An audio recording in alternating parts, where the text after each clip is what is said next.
Welcome to My Business Matters, the Michigan Chamber podcast.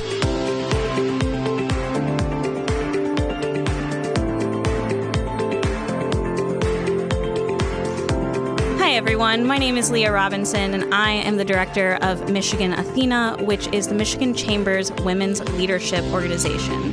Today I have Nicole Noll-Williams, who is the president and CEO of Capital Regional International Airport, and Becky O'Connell, who is the government affairs manager for Lake Trust Credit Union.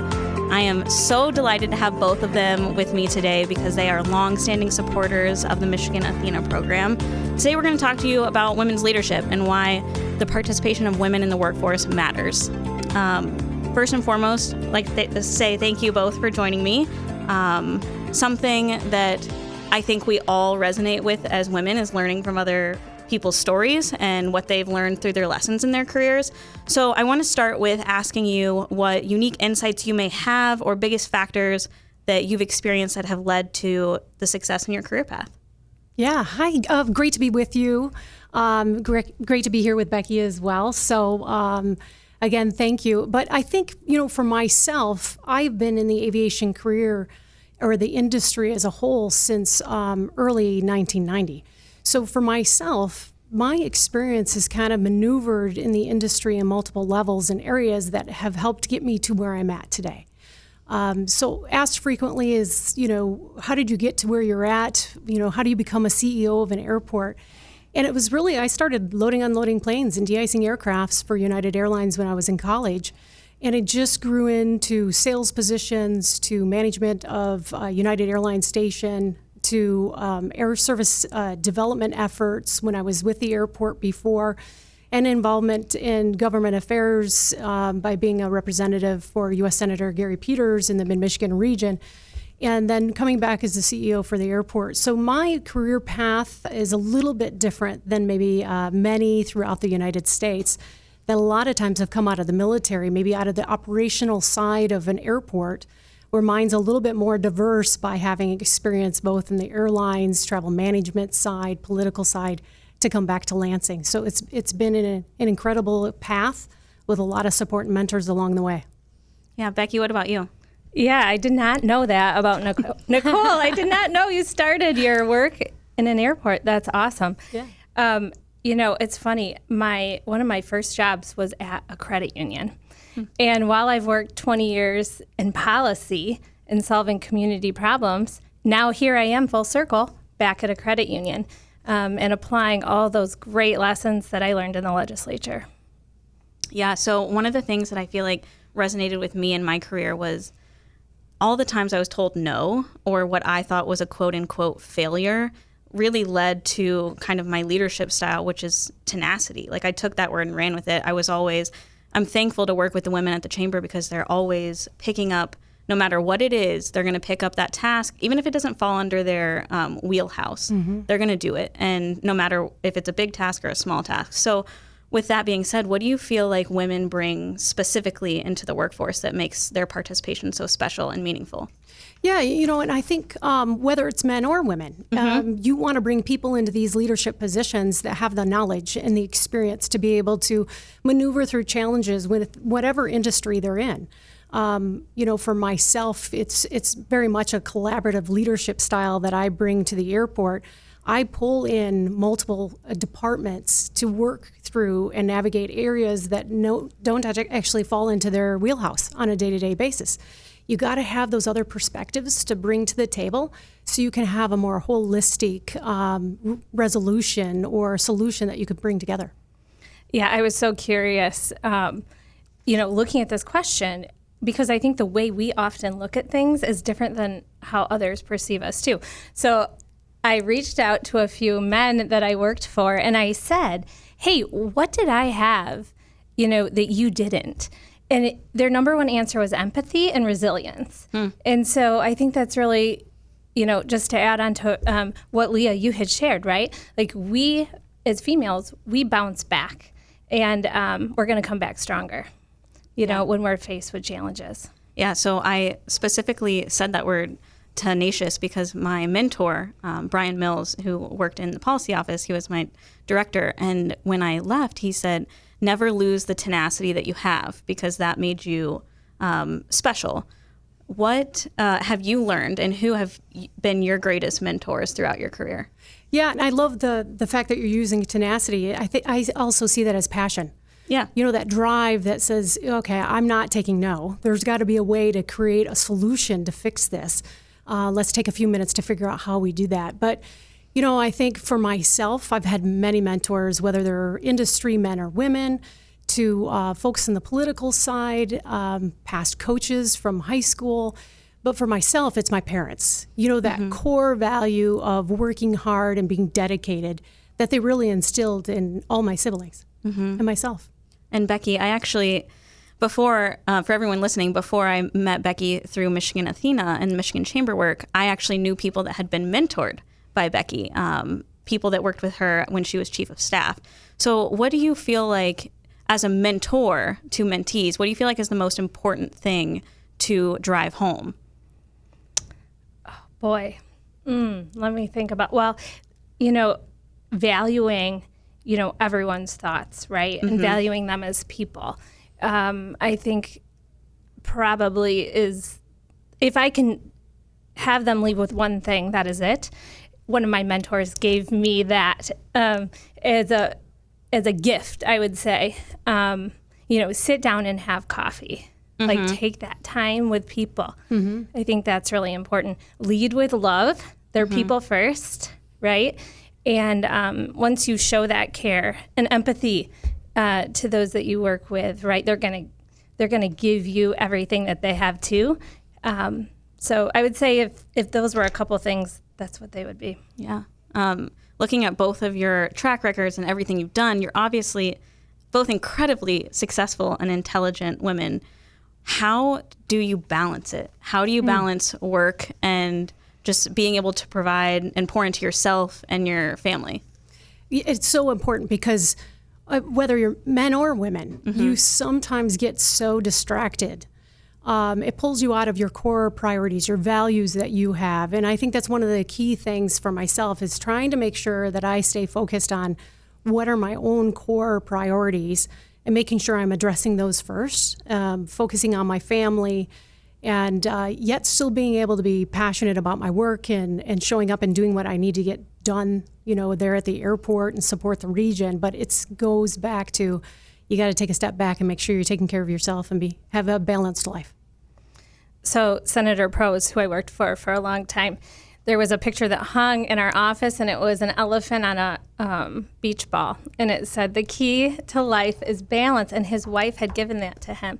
And I think if you do not have balance in your life, right, you're going to fail.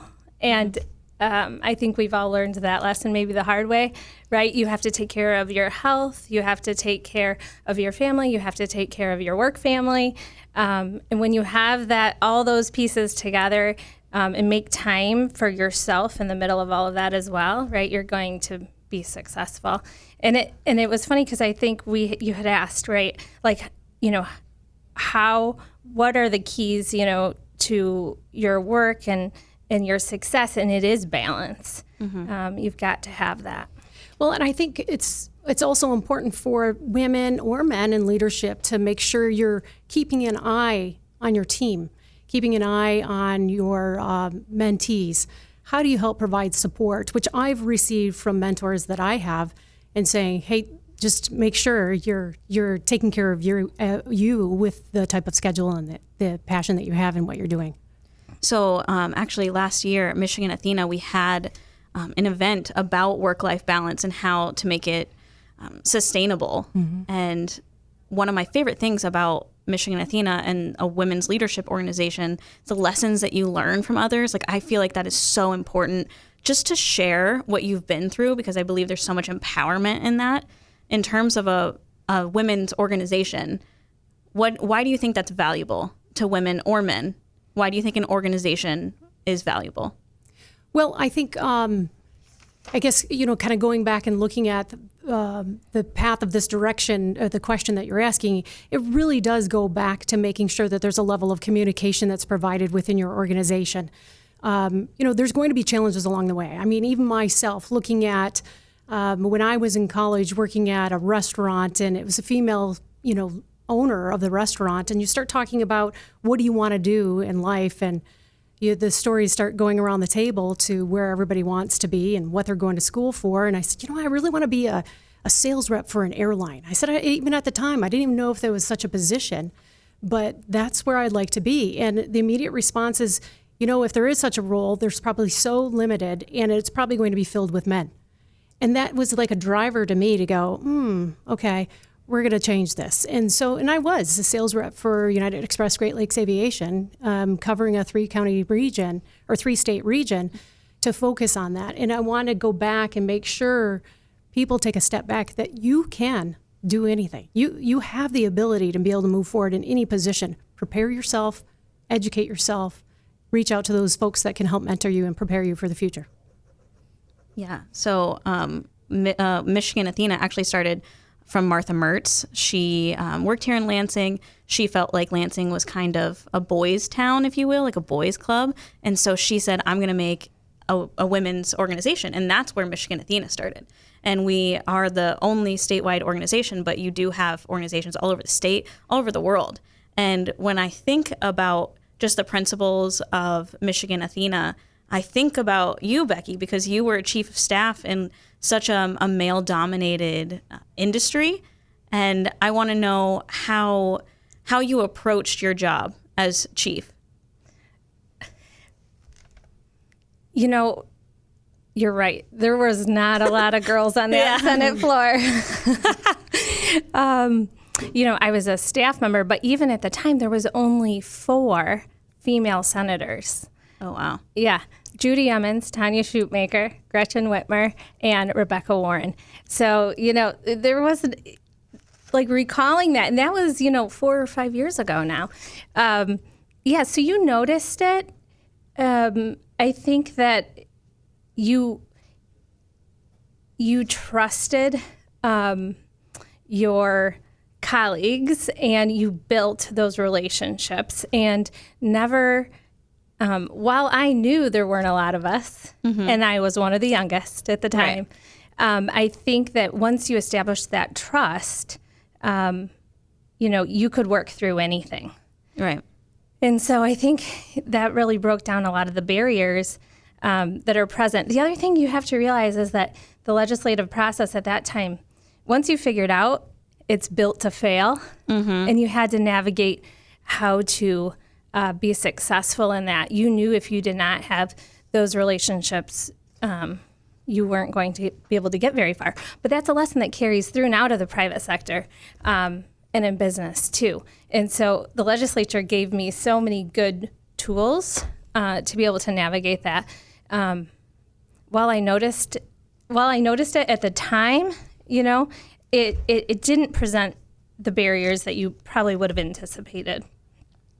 Yeah, that's fair. I definitely think, and you brought a good point up in the sense that it was destined to fail. I think women are such good problem solvers, and I appreciate working with women because of that. But I'm going to bring it back to just kind of round out this conversation. I spoke at the beginning about tenacity. Is there a specific word that resonates with the both of you in terms of your leadership style? Well, for mine, it's collaboration, and you go back and you look at the principles of Athena, and really all 8 of those principles we use, right? We use them depending on the situation. And but that really building relationships, as Becky was saying, is so key. Yeah. So repeat that, Leah, one more time. Yeah. One question or one word. One word that encompasses your leadership style, because of the 8 Athena principles, you have live authentically, learn constantly, build relationships, foster collaboration, which is what Nicole was talking about, acting courageously, advocating fiercely, giving back, and celebrating others. Yeah, I would say inclusivity. I mean, really, knowing that everybody has something to give, right? And understanding the value that they bring. Probably would sum it up. Yeah. And Lake Trust really holds that value dear as well and instills that in us. Yes. Well, I want to thank both of you, Nicole Noll-Williams and Becky O'Connell, for being here today, but also for being longtime supporters of the Michigan Athena program. If anyone listening is interested, we have an event on March 7th about amping up your success and living out loud with our keynote, Mimi Brown, and you can find information on that at michiganchamber.com, www.michamber.com. That's a free event, so anyone can join, come hang out with us, and learn how to live your life out loud. Thanks so much for tuning in.